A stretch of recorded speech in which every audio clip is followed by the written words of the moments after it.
These rappers who get themselves start making a lot of money, then when things don't be hot no more, you fall back on people like him. He prey on you. You can imagine Puppy Playboy. You know, Playboy, don't worry about that, man. I can get us, come with me to the island, Playboy. You can chill with me. Won't be no security guard, no nothing. Won't nobody know about your business.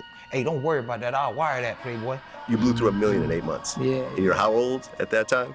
I was 18. They said he was Diddy's boy toy. I was in Jamaica with him. These rumors started back in 2021 when Diddy and YK were seen vacationing together in Jamaica. YK fueled the rumors when he posted a very seductive photo of Diddy shirtless. He later posted a photo of him getting a massage while he was laying down naked with the caption, "Listening to that Diddy, eating that good fruit in the beautiful weather." Not only that, but he also posted this since deleted photo of him seductively leaning in to eat a bunch of fruits, which people think was taken by Diddy. I could say something about a Diddy party right now, but I don't know the rules of the game if I'm allowed to say it. Say it. He was at a Diddy party and they invited him to Diddy's room. He walks in, Trey Songz was sitting on Diddy's lap making out with him, and they asked him if he wanted to join. What the fuck? That gotta be, no, ain't no way. Ain't no way. They're all gay. They're all undercover gays. I promise you that. I'm honestly lost for words. I mean, at some point, we really can't turn a blind eye to what we're hearing. Now, everything we just heard was alleged. Everything in this video is alleged, as a matter of fact. But if you keep hearing the same repetitive things from different sources of people, I'm not just gonna turn a blind eye to it. If we finding 1,000 bottles of baby oil inside of your house, and the whole narrative is that you are secretly into men, which I don't find nothing wrong with, but it's like, bro, live your truth. Cause it only makes things worse when you live your life through denial. But in today's video, man, we're gonna be doing something a little bit different from the usual music reaction. I'm gonna be trying to get into, like, you know, some more content outside of music just to test the waters with things. I try to stay away from like reacting to stuff like this because I hate to be the type of person to gossip. Like, I just feel like that's stuff for the ladies. But bruh, like, this is public domain. Like, I'm not gossiping, I'm not creating fake stories, I'm just reacting to what I see in front of me. So without further ado, let's get right into this video. Make sure you like, share, and subscribe, man, because we are consistently grinding on this reaction channel. It's your boy Haven. Let's get into this video, man. For the first story, we got, I saw Puffy go into a hotel with a famous male rapper for hours with a bag of toys. Now, this is a reliable source. This channel is called The Art of Dialogue, and this guy, his name is Gene Dill. He used to be a bodyguard for Puff. So let's see what he got to say. And man, like, it's just crazy. Like, majority of the stories is about men. Like, you would think he would have more stories about women, but it's about men. So let's get into it, bro. But it all started, we was in Atlanta. And this story starts when I'm with Puff and he's in the exotic bookstores and he's doing shopping, right? He's shopping, getting his stuff and everything like that. So, you know, this is the first time I was ever in an exotic bookstore with Puff.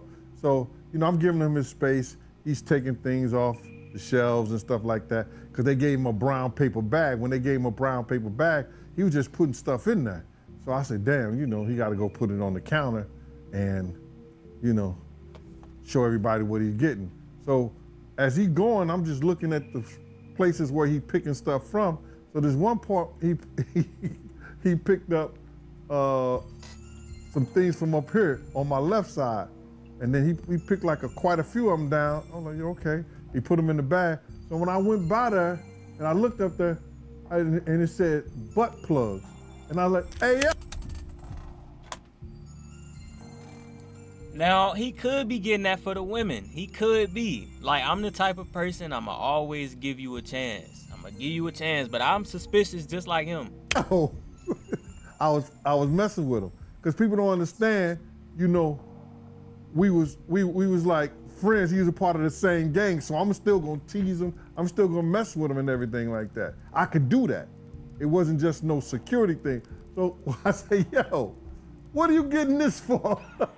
And it said butt plugs, and he was like, yo, can I do my shopping by myself? I said, yeah. All right, now with that response, bro, if it was me, I ain't got nothing to hide. If I'm buying that, I'm telling you, like, this is specifically for the women. But with that type of response, bro, it is what it is. Like, I'm gonna let you rock out, bro.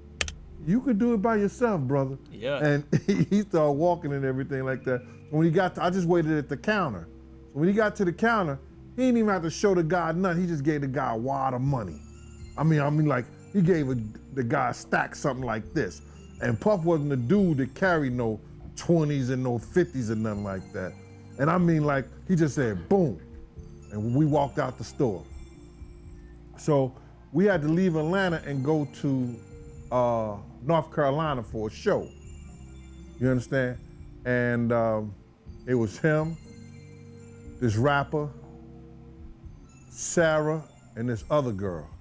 We all got on a G5 jet, and we flew to G4 jet, and we flew to North Carolina. So later on that, I think that afternoon, same day, this rapper and him, they all in the room together. You know, it's Sarah, the girl, Puff, and this dude, this rapper. So I'm here at the door and stuff like that, like, yeah, so then next thing you know, somebody rang the doorbell. We had the presidential suite where we was at. So I opened the door and the dude said, yo, I'm here for my cousin. I said, who your cousin? And he said, Ja Rule. Oh, I said, well, my goodness. Busy right now. He said, he busy doing what? I said, he with Puff, they're in the room, they busy, they don't want to be bothered. He said, well, I'm going in there. I said, bruh, you ain't going in there because he told me they don't want nobody to be bothering them. He was like, yo, I don't care, man, I'm going in there. That bull like that. I said, yo, bruh, Jesus Christ had to come down here and take the air out of my body before you get in that room right there. Watch. He tried to bum rush me. I grabbed him and threw him against the piano. When I threw him into the piano, Puff and Ja Rule runs out the room. Puff got his towel, Ja grabbing his towel, but they butt the naked. And so then Ja was like, yo, what's going on? Yo, G, that's my cousin. He know me well, you know, and Puff was like, yo, G, what happened? I said, he tried to get in the room. I told him he couldn't get in the room. And he was like, Puff looked at Ja. He said, yo, Ja said, you ain't want to go in that room because there's a lot of freaking going on. So who all was in the room? Was it just them two, or like? Cause I ain't hear nothing about no women. I don't know, bro. I don't know. So I was like, oh, he said it was a lot of freaking going on.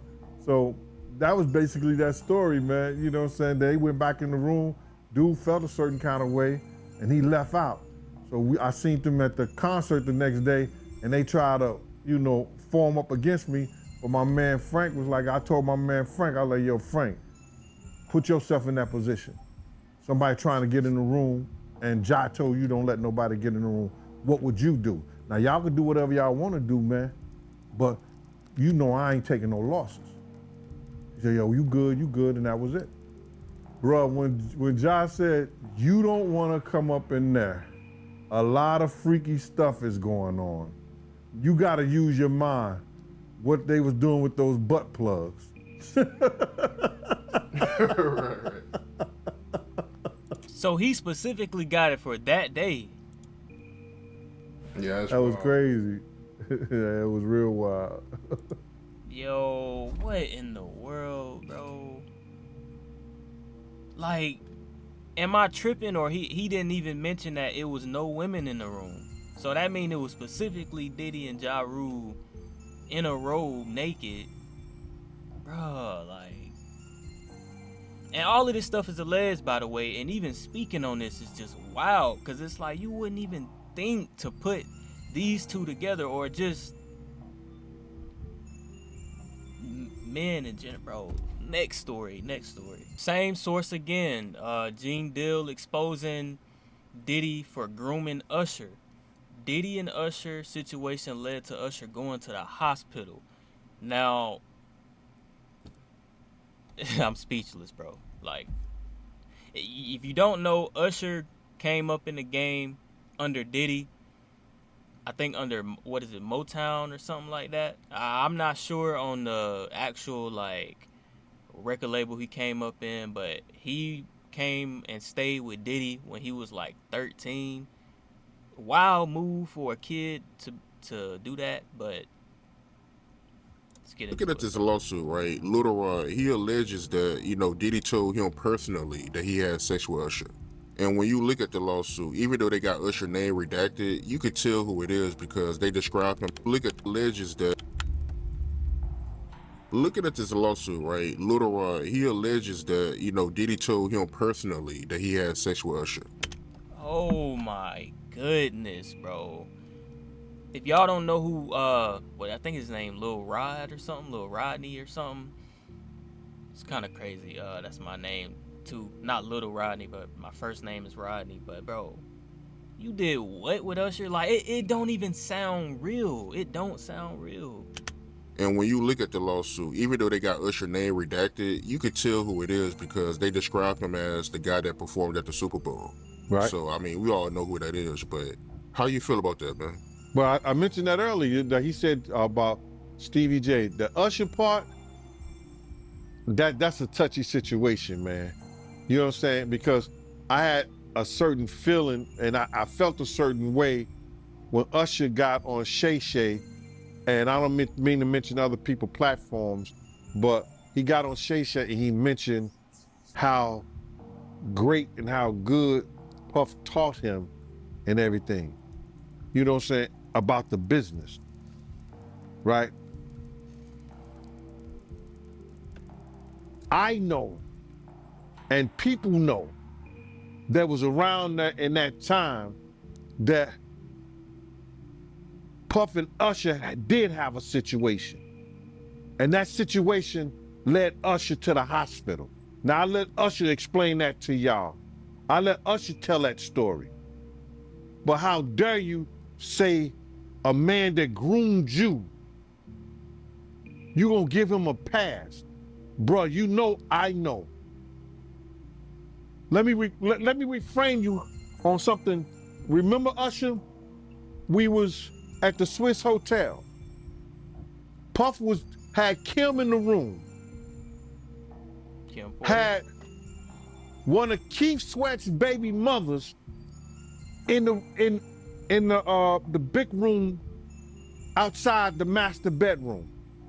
He came outside in his robe. She gave him a fellatio right there. His back was turned to me. She gave him a fellatio.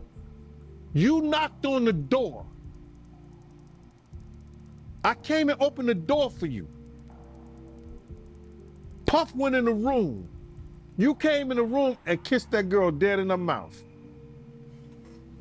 Now I'm telling that because you taking up for somebody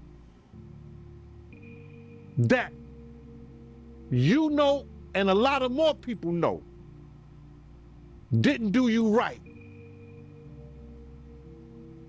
when you was at Diddy camp. This man said Diddy camp, bro. Y'all put it together. And what you mean by Diddy count? Remember? He was on one of the talk shows, the white guy with the curly hair. What's his name? The white guy with the curly hair. And he said, yo, would you send your son to Diddy camp? And Usher said, no. Ask him why he won't send him to Diddy camp. But yet and still you praise him. Damn, man, and you said that, I know you can't go into detail, but you said that it was a situation where Diddy sent him to the hospital? Let Usher explain that to you. Let Usher mama explain that to you. Bro, what? And the hospital was in Scarsdale, New York. Moved to New York City, and I lived with Sean Puffy Combs for a year. That's the crazy thing. Now, that was L.A. Reid's idea, right? We're sending you New over York to City. something called Puffy Flavor Camp. There you go. To learn Flavor Camp. Yeah, Flavor that's what it Camp. was called. And you're going to go to Puff Daddy's. He's going In to. the 90s, do you understand what that's like? Puffy's place was like just filled with chicks and orgying like nonstop, right? No, not really. I Come mean, on. but hey, it was curious. I got a chance to see some things. Yeah, but you were 13. What were you I seeing? went there to see the lifestyle. Right. And I saw it. And it was, but I don't know if I could indulge and understand what I was even looking at. It was. So for him to say he don't know if he could indulge, he knew what he was witnessing was too much for a 13-year-old to be seeing or doing. The fact that Diddy actually had a camp is crazy. It was pretty wild. It was, So nobody it was crazy. tried to, some woman didn't come along. I didn't say that. Okay. I didn't say that. What I did say is that there were very curious things taking place, and I didn't necessarily understand it. Biggie Smalls was there. Biggie Smalls was there. Lil' Kim, Craig Mack. All these people are hanging around. Yeah, man. Faith Evans, And your parents Jodeci, were Mary J. okay? Blige. They didn't know nothing about this shit. Oh. I was having a good time. You know what I mean? Does he have you doing any chores? Are you doing dishes at all? I mean, to keep you humble somewhat? Or are you just like, can you stay up till 4 in the morning with them and party? I mean, I could. I actually stayed up longer than them.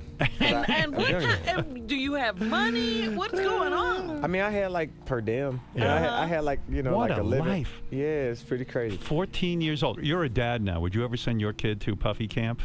Hell no. See? With a response like that, I already know what's going on. If you wouldn't send your kid to the places that you've been, then it's obviously you. It's true. Everything that Gene Dill probably said was true, bro. Like, now if you don't know, Usher is the same person who went up through that camp, and Usher was the one who found Justin Bieber and brought Bieber to Diddy's house to go through that same camp that he said he wouldn't put his son through, or any of his kids. Justin Bieber, one of the people who was proclaimed to have been abused by Diddy. Let's check these clips out. Yeah, so as soon as you turn 16, you know what I'm saying, I'm gonna let you rock this every time you come to LA. Yeah, this will be yours. So every time you come to LA, it's a little dusty, but you know. Bribing a 15-year-old with a Lamborghini. I'm pretty sure you can get that kid to do anything you tell him to do when you flashing vehicles like that your parents ain't even driving. You see what I'm saying? Hollywood, man. Go get the front shot of this. Man. Head that out. Minute. Woo. Okay. Okay. All right, so I'm gonna be driving this next year. Yeah, when you get 16, you come down there, you gotta, wear your seatbelt. I mean, I'm 15. You could ride in the passenger seat. I got my permit. Not yet. No. All right, No, 16. You're not ready. 16. Let's slow All right. down. Let's slow down, Justin. Okay. Let's slow down, One okay? step at a time. But yeah, the keys is yours when you get 16. You're good to go. I'm good to go. Yeah. All right. Then, when you get 18, you get the house. You get the mansion. Okay. I get the mansion. Yeah. All right. So where are we off to now? Where would you like to go? Diddy got a Lambo, a Range Rover sitting right there. I mean, wherever you want to go. Where are we going? So check this out, yo. Justin, you ever seen the movie 48 Hours? Right now, he's having 48 hours with Diddy, him and his boy. They're having the times of their lives, like, where we hanging out and what we doing. We can't really disclose, but it's definitely a 15-year-old's dream. I have been given custody of him. He signed to Usher. I'm signed to Usher. I had. You heard that. Usher signed Justin Bieber, and Usher pushed him to Diddy. Legal guardianship of Usher when he did his first album. I did Usher. I had Listen to that legal guardianship and custody Listen to that again. of him. He signed to Usher. I'm signed to Usher. I had legal guardianship of Usher when he did his first album. I did Usher's first album. I don't have legal guardianship of him, but for the next 48 hours, he's with me. So and we gonna go full crazy. going crazy. Bro, I thought he was about to say butt naked. Crazy. I'm taking this out tonight. What you want to do? What you want to do over the next 48 hours? 48 hours. Let's go. Let's just go get some girls. Let's go hang with some girls. A man after my heart. That's what I'm talking about. Bro, Justin Bieber was so young, dude, and to see how he has grown up to be a man, this is why I don't even be tripping about like where I'm at in my life as an entrepreneur. Y'all know I quit my job like probably 3 months ago now. I'm thankful that I did not go through that childhood Hollywood success, being on a TV show or an artist, because I was just bound to get exploited, bro. When you that young, you really have to rely on your parents mindset, and majority of the time, if they life not in that lifestyle already to have gone through and know what to do and what not to do, bro, they're bound to just put you in the wrong spot to be manipulated or abused. Because, bro, at this point, we got to take word for what it is. Hollywood, the music industry, television industry, it's all sick, especially for little kids, both genders. I'm so thankful that I had my job. I was able to mature and to know how to protect myself when it comes to placing myself in certain situations and having boundaries. Bro, Justin Bieber. What's up, man? You good? I'm good. How are you? All right, young brother, everything's good? Everything's Selling great. out arenas and everything? Starting to act different, huh? You ain't been calling me and hanging out the way we used to hang out. Well, I mean, you try to get in contact with me, through all my, partners. Look how he's stuttering. Like, you can tell he's literally nervous. Like, if a little kid was just with a guy who had Lambos, Range Rovers, mansions, women, what kid wouldn't want to be in that environment unless he was there doing things that he truly did not want to do? Look how nervous Justin Bieber was. And hanging out the way we used to hang out. Well, I mean, you try to get in contact with me, through all my, partners and whatnot. Mm-hmm. But you never really got my number, so. Correct. Okay. Oh my goodness. Like, we can see through this that Justin Bieber was clearly acknowledged that through his managers, Diddy was trying to contact him, but he never reached out to Diddy. So that means you was avoiding him, which is, bro, it's fine, bro. It's fine. You did not have to get this man your number if you didn't want to, bro. I know you was nervous and you right there in the flesh. Partners and whatnot. Mm-hmm. But you never really got my number, so. Correct. Okay. My number? Yeah. I'm gonna tell you my number. Yeah. It's 555. Yes. Okay. 5555. Okay. 55. You heard that? Yeah. Okay. Well, I'm here to because you've been a big supporter of mine, all jokes aside. Which leads me to this point right here. It's been some clips of Justin Bieber surfacing of him, doing things that we wouldn't necessarily think he would be doing with men. Like, for example, this video right here of him and Jaden Smith allegedly kissing. Like, I love Justin Bieber. That's just a fact. Like, what was that? Like, what was that? Like, the grinding behind the back. Like, it's cool that we boys, we playing around, but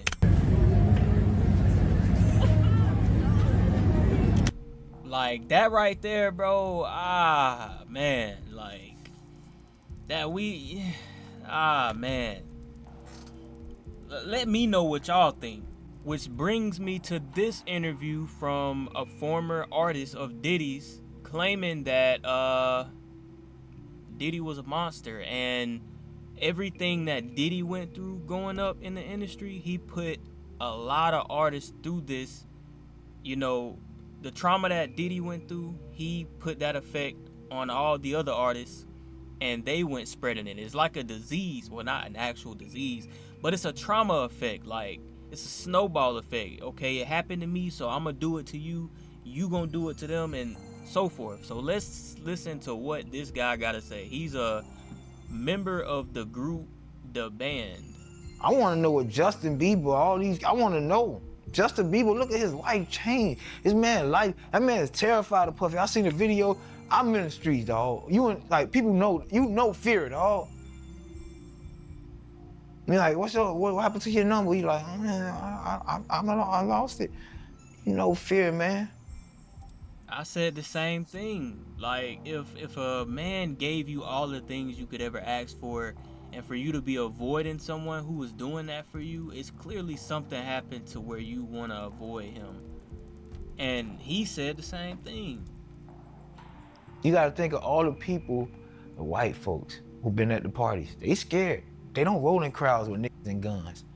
When they get slapped in the mouth at a party for being too high, they shut up. You get what I'm saying? You got to think of all these people who've been terrified for years. We make our own bed, man. And for a long time, a lot of people, I want him to understand that a lot of people was hurt because you couldn't live your truth. Everything he going through right now is because he couldn't let go. He couldn't let go having a position of power over street niggas and also being who he is. The more who he was, he had to show more aggression. These rappers who get themselves start making a lot of money, then when things don't be hot no more, you fall back on people like him. He prey on you. And what he do is he offer you things to keep up a lifestyle. You can imagine Puppy, Playboy. Playboy, don't worry about that, man. I can get us, come with me to the island, Playboy. You can chill with me. Won't be no security guards, no nothing. Won't nobody know about your business. Hey, don't worry about that. I'll wire that, Playboy. You know what I'm saying? So it's a lot of rappers out here that got secrets because they fell into them situations with Puffy.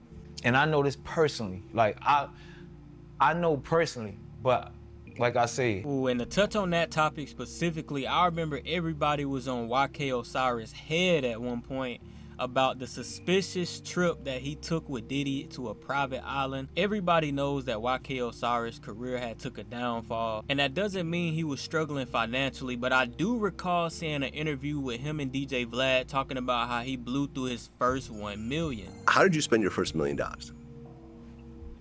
Man, I spun that thing quick. Boy, that thing went within 8 months. You blew through $1 million in 8 months. Yeah. And you're how old at that time?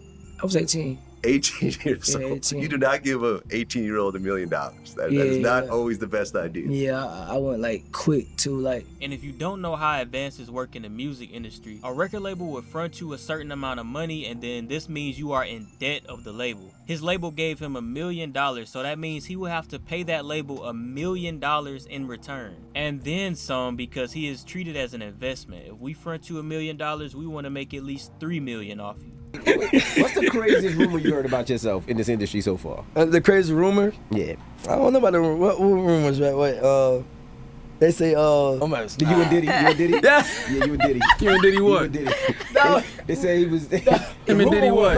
I'm just saying the rumor. I ain't never heard this, YK. They said he was. How you knew that? How you know that? Now I'm about to Google because I ain't never heard this one. Because nobody would ever say that one. Oh, yeah. So here goes Envy. They said he was Diddy's boy toy. Okay, so if you've been keeping up with this whole mess about Diddy, then you've probably heard YK's name pop up a few times now. These rumors started back in 2021 when Diddy and YK were seen vacationing together in Jamaica. YK fueled the rumors when he posted a very seductive photo of Diddy shirtless in the pool to his IG. Now, him doing this doesn't even make sense. Why would you do this? On the Breakfast Club, you just said that you and Diddy wasn't together. He was on a whole nother part. But why would you post him during the time that he's in the same place as you? It just don't make sense. Story with prayer hands emojis. It was almost like YK was worshiping Diddy and being grateful for something. He later posted a photo of him getting a massage while he was laying down naked with the caption, "Listening to that Diddy, eating that good fruit in the beautiful weather." Not only that, but he also posted this since deleted photo of him seductively leaning in to eat a bunch of fruits, which Now, it's clearly he wasn't taking that picture because he got one hand right here and the other hand like this. So, who took that picture? since deleted photo of him seductively leaning in to eat a bunch of fruits, which people think was taken by Diddy. A lot of people felt like this was really sus and accused him of being Diddy's new boy toy. One person said, "I said to myself, the moment I didn't see no female or a hint towards him even being with family, I knew it was a man who sponsored the trip. I was watching all his stories of him showing himself alone in his villa, like he was not there with a woman or working or even with his family. My gut said he's acting like a female who's on a paid trip and taking photos and videos to savor the moments. I thought off the top of my head it was an exec for sure. Didn't know it would be Diddy." And the crazy thing is, why couldn't YK like pay for his own trip? Like, people all of a sudden just think that this man is broke just because his career went downhill. Like, come on, bro. We can't just be placing that type of narrative on that man. Another person said that fruit pick, sometimes they get turned out so much they stop being able to hide it. What made this even shadier was that just before the trip, there were rumors about YK being broke after he announced on his IG story that he sold all his most expensive cars. Yes, man, I sold my Lamborghini, I sold my Rolls Royce, I sold my Cadillacs. Yes, sirski. I ain't gonna lie. This thing humble yourself. I ain't gonna cap to you. I got a floss for you niggas, bro. Nigga already got it. I ain't got a floss for you niggas, man. If a nigga, y'all gonna think what y'all wanna think. If I do got it, don't got it. Y'all gonna think what y'all wanna think. I love this Honda. I ain't riding the Lamborghini. I got a floss for you. This meant that there was no way that man could have afforded that trip unless somebody else sponsored it for him. YK's baby mama made things even worse for him when she revealed on her IG story that she broke up with him after she caught him with a man in bed. She said, "Stop asking me what happened with my BD. I caught him with a man, okay?" YK Bro, actually what? spoke about this during an interview with the Dude, what? I didn't know that. Breakfast Club. But what made people side-eye YK was the way he kept smiling uncontrollably and playing with his hoodie while Charlemagne read the rumors to him. Like, take a look at this, y'all. Tell me this man was not blushing. Diddy say he was Diddy's boy toy. Yeah, I was in Jamaica with him. Oh, I see it now. See? Yes, I was in Jamaica with Osiris him. in Jamaica with his alleged boo Diddy. See? Yeah. Was you in Jamaica with Diddy though? He said yeah. No. Oh, okay. I was with a shawty. All right, but Diddy was there. No, he was a whole other different. Oh, so they just made this up? Yeah, they made it up, yeah. So with everything leading up to this moment right here, bro, I believe it. I'm not gonna say that this specifically happened to YK Osiris, but bro, I'm pretty sure it's a lot of people in the industry, like rappers, who, you know, had some moments in their career where they music stopped selling and they, you know, they bad decisions financially. They had no other outlets, and with Diddy being the guy who has all the money in the world and these nasty fetishes that people are claiming he had towards men, it looked like he took care of that exchange, you know, of what he wanted and what they needed. So I don't know how to feel about it, man. I pray that throughout all of this, you know, justice is served. But at the same time, let's not just say justice served. Let's actually get this man some therapy and not just demonize him, because, you know, everybody deserves a second chance. Maybe his second chance isn't being in the free world, but his second chance is being able to still wake up and change his ways through this solitary confinement. But with that being said, man, this was part 1 of this video, and determining on how this video does in the algorithm, if y'all like this video or not, I will provide more videos like this. I will provide a part 2. It's your boy Haven. Make sure y'all like this video, subscribe, and comment down below how y'all feel about this whole situation. And it's your boy Haven. Catch y'all in the next video.